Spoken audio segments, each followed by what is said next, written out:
بات کریں. اگر آپ یہ جرت نہیں کر رہے تو یقیناً آپ مسلمان سمجھ رہے ہیں. ایک دوسرے کے پیچھے نمازیں بھی پڑھتے ہیں, پڑھیں, ایک دوسرے کے ساتھ نکاح بھی کریں, ایک دوسرے کے ساتھ معاملات بھی کریں, علمی طریقے سے ایک دوسرے کے ساتھ معاملات کو آگے لے کے چلیں. باقی تو حالت یہ ہو چکی ہے میرے بھائی کہ یہاں تو ایک فرقے کے جو لوگ ہیں ان میں کتنی پارٹی بازی ہیں. ایک گھر کے اندر ایک فرقے کے لوگ ہیں, ان میں پارٹیاں موجود ہیں. کوئی ایک جماعت کے ساتھ ہے, کوئی دوسری جماعت کے ساتھ ہے. وہ کہتا ہے جی قربانی دی کھال میں انہوں دینی ہے, وہ کہتا ہے میں انہوں دینی ہے. اور مولوی دا واس چلے تو تہاڈی بھی کھال کے لا کے لے جائے عید والے داڑے. بالکل کئی لوگ ایسے ملے ہیں, وہ کہتے ہیں جی ہم 2 بکرے اس لیے دیتے ہیں کہ جی وہ ہم نے ایک جو ہے وہ اس پارٹی کو دینا ہے, دوسری پارٹی کو دینا ہے, ورنہ وہ ناراض ہو جائے گی. اور دونوں کا مسئلہ ایک ہی ہے. اور اس کے علاوہ سیاسی بنیاد بھی جو ڈویژن ہوئی ہیں وہ الگ سے ہے. تو ڈویژن تو بہت زیادہ ہے. اور پھر کہتے ہیں جی وہ ہم آپس میں ایک دوسرے کو گمراہ تو نہیں سمجھتے, گمراہ نہیں سمجھتے. تو میرے بھائی ایک دوسرے کا اس لیول تک آپ رد کرتے ہیں کہ مسجدیں چھین لیتے ہیں ایک دوسرے سے. اگر گمراہ سمجھ رہے تو تبھی مسجد چھینتے ہیں نا. مسجد کیوں چھینی جاتی ہے کہ میرے والے کریں؟ تو یا سیدھا سیدھا پبلک کو بتائیں کہ یہ مسجد جو ہے یہ ہمارے چندے بٹورنے کے اڈے ہیں.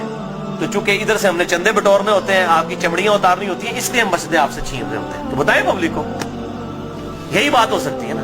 تو یا پھر اگر یہ نہیں کہہ رہے تو آپ ظاہر ہے دوسروں کو گمراہ سمجھ رہے ہیں. گن پوائنٹ کے اوپر ایک دوسرے کی مسجدیں چھینتے ہیں, لڑائیاں کرتے ہیں, اور پھر کہتے ہیں جی ہم ایک ہی ہیں. کوئی ایک نہیں ہوتے میرے بھائی. دیوبند کا مماتی گروہ, حیاتی گروہ, اتنے ایکسٹریم اختلافات ہیں آپ سوچ بھی نہیں سکتے. بریلویوں کے اندر آپ آ جائیں, دعوت اسلامی کو دیکھ لیں, اور ڈاکٹر طاہر القادری صاحب اور سیفیوں کی پارٹی زمین آسمان کی اختلافات ہیں. اہل حدیث کے اندر آپ آ جائیں, وہاں پہ جماعت الدعوہ کو دیکھ لیں, جمعیت اہل حدیث کو دیکھ لیں, زمین آسمان کی اختلافات ہیں. میں مطلب جنہوں کہتے ہیں نا کہ پنجابی محاورہ دائیاں کو نہیں ٹیڈ چھپے ہوتے ہیں, میں تو سارے نہ رہا, مجھے تو پتہ ہے ان کی سب کی کیا صورتحال ہے. چندوں کی بنیاد کے اوپر لڑائیاں ہوتی ہیں, اور بعض اوقات جو ہے وہ اسلحہ تک نکال لیا جاتا ہے, مسجدوں کے اوپر قبضہ کر لیا جاتا ہے, مسجدیں بند ہو جاتی ہیں. ہمارے خود اسلام آباد میں ایک اہل حدیث کی مسجد 1 سال تک بند رہی ہے, صرف 2 پارٹیوں کے جھگڑے کی وجہ سے.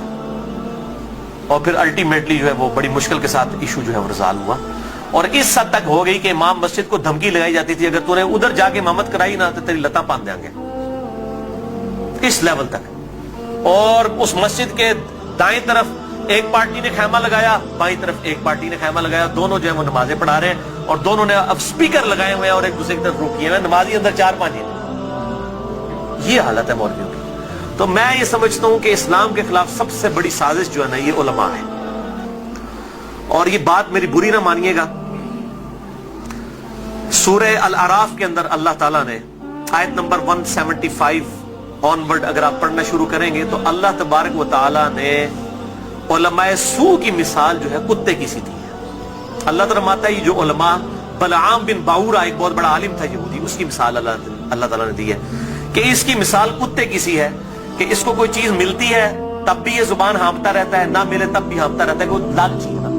یعنی کتے کا کام یہ ہے کہ وہ لالچ میں زبان باہر نکال کے رکھے, چاہے پیٹ بھرا ہوا ہو یا نہ ہو. علماء کی مثال اللہ تعالیٰ نے کتے کی دی ہے قرآن حکیم میں. آپ اندازہ کریں کتنی سخت مثال ہے. ہم بھی یہ بات کرتے ہیں, پنجابی ایک محاورہ ہے کتی چورانا رلی, سنے ہیں نا. یعنی چور سے بچانے کے لیے, گھر کی حفاظت کے لیے کتا رکھا جاتا ہے. جب کتا ہی چوروں کو بتانا شروع کر دے کہ فلاں قیمتی مال فلاں جگہ پہ اس کو لوٹ لو, تو اس کو پنجابی میں کہا جاتا ہے کتی چورانا رل گئی ہے. یعنی کتا جو ہے وہ الٹا چوروں کے ساتھ مل گیا ہے. ہمارے علماء کی بھی مثال یہی ہے, وہ علماء جو اپنی پبلک کو یہ کہہ رہے ہیں قرآن و سنت ٹریک نہ پڑھنا, گمراہ ہو جاؤ گے. تو یہ اس سے بڑی کیا دشمنی ہے؟ ہم غیر مسلم کو کیسے قرآن پیش کریں گے اگر ہم اپنے مسلمان بھائی کو یہ کہہ رہے ہیں قرآن ڈائریکٹ نہ پڑھنا, گمراہ ہو جاؤ گے. کیوں کہہ رہے ہوتے ہیں؟ کیونکہ ان کو پتہ ہے قرآن میں وہ کچھ لکھا ہے جو ہمارے عقیدوں, ہمارے بابوں کے عقیدوں کے خلاف ہے. اگر یہ بات کریں گے تو گمراہ ہی ہوگا نا. تو یہ جو پٹی پڑھا رہے ہیں, مجھے بتائیں اس سے بڑے اسلام کے دشمن کون ہیں؟ اب آپ ان کی پگڑیوں سے, داڑیوں سے, تسبیحوں سے, ان کی شکلوں سے دھوکہ نہ کھائیں. اسلام کے بہت بڑے دشمن ہیں یہ لوگ. اللہ تعالیٰ ان کے شر سے محفوظ فرمائے. تو بات کہاں سے کہاں نکل گئی. اللہ تعالیٰ فرماتا ہے ہم نے ماں باپ, ان کو ماں اور بیٹے دونوں کو جہان والوں کے لیے بہت بڑی نشانی بنایا تھا.